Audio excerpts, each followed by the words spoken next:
साली भाई कि आप कह रहे हो कि डब्बा ही है खाली, बिल्कुल। चार्जर भी देखें जरा, ये ऐसे देखिए ही आम चार्जर की तरह होता है। ये सिंपल चार्जर है। इस चार्जर को आपने सिंपल जहां पे अपना सेलफोन चार्ज करते हैं 220 पे, वहीं पे प्लग इन करना है बिल्कुल। और जो ऑपोजिट साइड है इसकी स्कूटी के साथ अटैच कर देनी है। 5 to 6 आवर में आपकी स्कूटी चार्ज हो जाएगी और उसके बाद आप अपनी राइड को एंजॉय कर सकते हैं। 5 से 6 घंटे चार्ज करने के बाद आप इसको 90 to 100 किलोमीटर इजीली राइड कर सकते हैं। एक मेन ऑप्शन जो कि मैं आज की इस वीडियो में आपको बताता चलूं, अक्सर लोग पूछते हैं ये क्या चीज है, इसको बोलते हैं मेन ब्रेकर।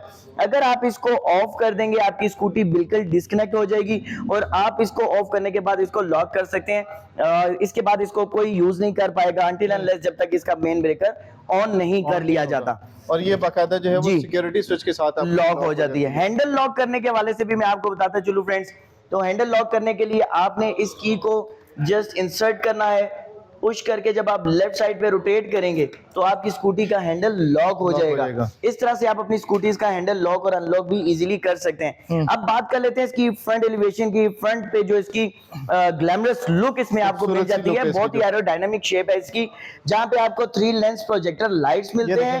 नहायत खूबसूरत, बहुत ही वाइट ब्राइट लाइट है, इसको आप नेकेड आई से इवन दैट नहीं दे सकते। और एक बात बता चलूं, 30 to 40 मीटर्स इसकी लाइट की थ्रो भी आपको मिलती है। 30 to 40 मीटर्स।